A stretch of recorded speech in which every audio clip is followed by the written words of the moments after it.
नमस्कार। राजस्थान की तमाम फटाफट खबरों में आपका स्वागत है। राजस्थान की खबरों के लिए आपसे निवेदन कि यदि आपने हमारे चैनल को सब्सक्राइब नहीं किया तो कृपया करके राजस्थान की खबरों के लिए आपके अपने चैनल को सब्सक्राइब कर लें। आप सब्सक्राइब करते हैं तो हमें हिम्मत होती है सही और सच्ची खबरें आप तक पहुंचाने की। वरना मीडिया में किस तरह से आपको पेट्रोल के बढ़ते दामों पर भी इस तरह से संतुष्ट किया जा रहा है कि उससे कोई फर्क नहीं पड़ेगा। तो क्या है आज की वो बड़ी खबरें। राजधानी जयपुर में गुरुवार को नौतपा के चौथे दिन गर्मी ने सीजन का रिकॉर्ड तोड़ दिया। जयपुर में इस सीजन में पहली बार दिन का पारा 45 डिग्री के पार पहुंचा और 1.7 डिग्री के उछाल के साथ 45.4 डिग्री सेल्सियस दर्ज हुआ। दिन भर गर्म हवाओं के थपेड़ों से लोग परेशान रहे। सरकारी अवकाश और लू के असर के चलते दोपहर में सड़कों पर आम दिनों के मुकाबले आवाजाही कम नजर आई। रात में आंधी ने पारे को धो डाला, इससे लोगों को राहत मिली। बुधवार को रात का पारा 0.8 डिग्री बढ़कर 32.8 डिग्री सेल्सियस दर्ज हुआ। वहीं भैरना धाम में चल रहा संतों का हठ योग बुधवार देर रात सहमति के बाद भी खत्म नहीं हुआ। हाईवे पर बढ़ते जनसैलाब और तनावपूर्ण हालात के बीच कलेक्टर संदेश नायक और वरिष्ठ पुलिस अधिकारी राहुल प्रकाश ने रात करीब 1:30 बजे आंदोलनकारियों से मैराथन वार्ता की। प्रशासन ने आंदोलनकारियों से 7 दिन की मोहलत मांगी, साथ ही कमेटी बनाने और दादू तपोवन को मूल स्वरूप में लौटाने का आश्वासन दिया। देर रात मोखमपुरा मोड़ पर हुई वार्ता के बाद रालोपो सुप्रीमो हनुमान बेनीवाल ने जयपुर कूच रोक धरना समाप्ति की घोषणा कर दी थी, लेकिन यह लिखित आदेश में नहीं बदली। नतीजा ये रहा, गुरुवार को 42वें दिन भी संत धरना स्थल पर डटे रहे।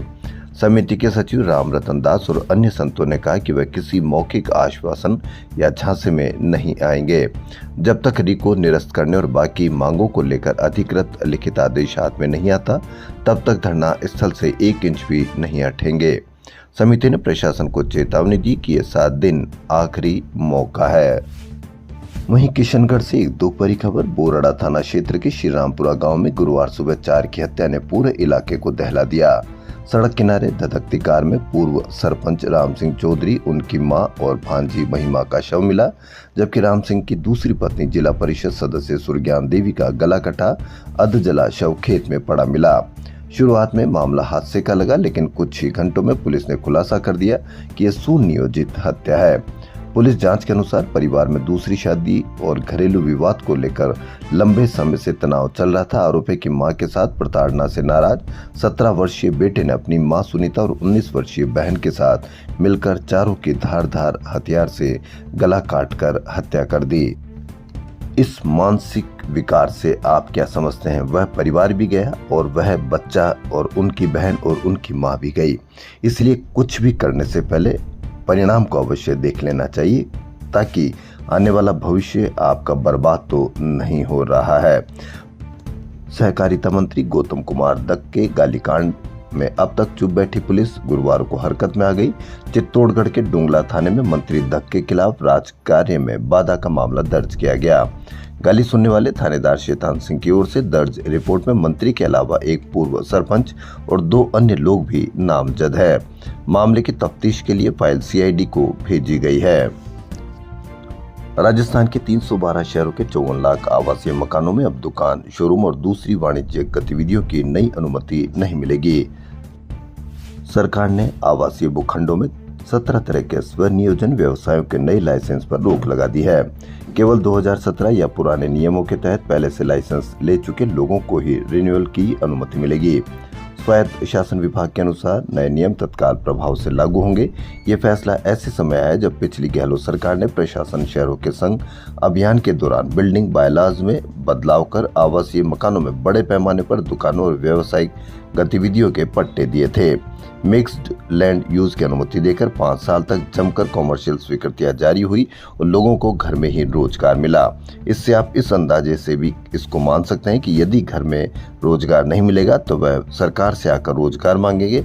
तो क्या सरकार पर यदि लाइसेंस नहीं देगी तो क्या सरकार के पास ऐसी कोई योजना है ताकि उनको रोजगार दे सके, या कहीं दुकानों के लाइसेंस या किसी प्रकार का उनका सहायता कर सहयोग कर उनको रोजगार उपलब्ध कराएगी? जयपुर कमिश्नरेट के सीकर रोड स्थित एक थाना इलाके में 20 साल की युवती से हुए गैंगरेप के मामले में पुलिस ने गुरुवार को पीड़िता के कोर्ट में 164 के बयान दर्ज कराने और आरोपियों की शिनाख्त परेड कराने के लिए अर्जी लगा दी है। पुलिस ने पीड़िता के बयान शिनाख्त परेड के लिए अर्जी लगाई, आज संभव हो सकती है। मीडिया ने आपको बताया कि 7 रुपए पेट्रोल की बढ़ती कीमतें ऊपर से तो देखने से कुछ ज्यादा नहीं लगती है, लेकिन उन एंकर साहिबा को ये बताना चाहिए कि अंदर से देखने पर पेट्रोल डीजल के दामों में हो रही लगातार बढ़ोतरी के बाद जयपुर ट्रांसपोर्ट ऑपरेटर्स एसोसिएशन ने माल भाड़े में 15% की बढ़ोतरी कर दी है। 15% की बढ़ोतरी क्या यह अंदर से देखने पर अधिक लगती है या एंकर साहिबा को अब भी ऐसा ही लगेगा कि 7 रुपए की बढ़ोतरी कुछ ज्यादा बढ़ोतरी नहीं है। एक समय था जब 50 पैसे पेट्रोल की कीमतों में बढ़ोतरी होती थी तो पूरा मीडिया पीड़ितों के बयान लेने उनके पेट्रोल पंपों पर और घरों पर पहुंच जाता था, लेकिन 7 रुपए पेट्रोल बढ़ने पर भी मीडिया एंकर कह रहे हैं सिर्फ अपने एसी रूम वाले स्टूडियो में कि 7 रुपए की बढ़ोतरी कोई ज्यादा बढ़ोतरी नहीं है। आप इस पर अवश्य कमेंट करके बताएं। जयपुर में आईटी कंपनी संचालक को अश्लील फोटो और वीडियो भेजकर 50 लाख रुपए मांगे, महिला हुई गिरफ्तार। पूरे प्रदेश भर में गुरुवार को ईद उल अजहा का पर्व अकीदत के साथ मनाया गया। सुबह से ही शहर की मस्जिदों और ईदगाहों में नमाज अदा करने वालों की भीड़ उमड़ पड़ी। दिल्ली रोड स्थित ईदगाह में सुबह मुख्य नमाज अदा की गई। बड़ी संख्या में लोगों ने देश में अमन, चैन और खुशहाली की दुआ मांगी। नमाज के बाद लोगों ने एक दूसरे को गले मिलकर ईद की मुबारकबाद भी दी। साथ ही बकरा ईद के नमाज के दौरान मुस्लिम संगठनों ने गाय को राष्ट्रीय पशु घोषित करने की मांग को लेकर प्रदर्शन किया। साथ ही सख्त कानून बनाने की मांग की। राजस्थान मुस्लिम वेलफेयर सोसाइटी के बैनर तले मुस्लिम समाज ने प्रदर्शन किया। राजस्थान हज वेलफेयर सोसाइटी के महासचिव हाजी निजामुद्दीन ने केंद्र सरकार से मांग की कि गाय को राष्ट्रीय पशु घोषित किया जाए। गौसे आजम फाउंडेशन के चेयरमैन सूफी सैफुल्ला कादरी ने कहा कि पूरे देश में गोवंश संरक्षण को लेकर एक समान और सख्त कानून लागू किया जाए। देखना यह है कि हिंदू समाज और मुस्लिम समाज अब दोनों ही राष्ट्रीय पशु गाय को घोषित करवाने की मांग कर चुके हैं। अब कितनी जल्दी गाय को राष्ट्रीय पशु घोषित किया जाता है, यह अब देखने की बात है। राजस्थान विधानसभा के नेता प्रतिपक्ष टीकाराम जूली ने गुरुवार को पुष्कर में आयोजित कांग्रेस के प्रशिक्षण शिविर को संबोधित किया। अपने संबोधन में उन्होंने देश और प्रदेश में बढ़ती बेरोजगारी को लेकर केंद्र व राज्य की भाजपा सरकारों पर तीखा हमला बोला। नेता प्रतिपक्ष ने कहा कि आज देश का युवा जुमलों की राजनीति का शिकार होकर दर दर भटकने को मजबूर है और सरकार वास्तविक मुद्दों से ध्यान भटकाने के लिए बेरोजगारी को सांप्रदायिकता का हथियार बना रही है। जूली ने कहा कि आज देश के करोड़ों शिक्षित युवाओं की आंखों में सपने हैं, लेकिन जेब खाली है। अजीम प्रेमजी यूनिवर्सिटी की state of working India 2026 report का हवाला देते हुए उन्होंने बताया कि देश में हर साल 50 लाख ग्रेजुएट निकलते हैं, लेकिन नौकरी केवल 17 लाख को मिल पाती है। भाजपा की आर्थिक नीतियों पर प्रहार करते हुए नेता प्रतिपक्ष ने कहा कि सालाना 2 करोड़ नौकरियों का वादा करने वाली सरकार के 10 साल के कार्यकाल में 20 करोड़ नौकरियां गायब है। जूली ने केंद्र सरकार की मेक इन इंडिया और स्किल इंडिया जैसी योजनाओं को पूरी तरह से असफल करार दिया। उन्होंने कहा कि आज रेलवे में 3.8 लाख पद, आयकर विभाग में 50% पद और सीएजी में 50% पद खाली पड़े हैं। केंद्र सरकार के विभिन्न विभागों में कुल 8.45 लाख पद रिक्त हैं, लेकिन भर्तियां नहीं की जा रही। लेकिन मीडिया पर इसकी बिल्कुल भी चर्चा नहीं होगी, क्योंकि मीडिया टॉफी में मशगूल है, बिजी है। इसलिए आप उम्मीद भी मत कीजिए कि आपकी वह कोई भी समस्या उसको बताएगा।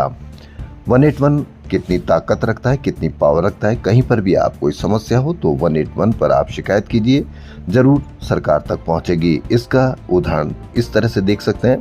मुख्यमंत्री भजन लाल शर्मा गुरुवार को शासन सचिवालय स्थित राजस्थान संपर्क हेल्पलाइन 181 पर पहुंचे। उन्होंने स्वयं ही परिवादियों से फोन पर बात की तथा उनकी समस्याओं को सुनकर त्वरित समाधान के निर्देश दिए। यानी कि यदि आप 181 पर कोई भी समस्या होती है तो उसकी शिकायत करते हैं तो उस पर मुख्यमंत्री स्वयं भी पहुंचकर परिवादियों से संपर्क करते हैं और तुरंत समाधान के उपाय भी बताते हैं। इसलिए जब भी आप कहीं पर भी कोई समस्या देखो तो आप अवश्य 181 पर आप शिकायत कीजिए। राजस्थान सरकार स्वास्थ्य योजना में इलाज और दवा उपलब्ध नहीं होने सहित विभिन्न मांगों को लेकर पेंशनों का आंदोलन तेज हो गया। राजस्थान पेंशनर समाज के आह्वान पर प्रदेश की 350 उप शाखाओं के पेंशनरों ने उपखंड और तहसील स्तर पर प्रदर्शन कर मुख्यमंत्री के नाम ज्ञापन सौंपे। रामगंज मंडी में मांगों को लेकर आंदोलन करने वाले शिक्षकों पर एफआईआर दर्ज कराने का मामला तूल पकड़ता जा रहा है। राजस्थान के 8 शिक्षक संगठन विरोध में लामबंद हो गए हैं।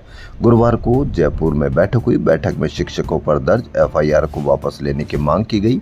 अखिल राजस्थान विद्यालय शिक्षक संघ अरस्तु के प्रदेश अध्यक्ष रामकृष्ण अग्रवाल ने कहा, सभी शिक्षक संगठन इसकी निंदा करते हैं। 14 जून को अगली बैठक होगी जिसमें रणनीति बनाई जाएगी।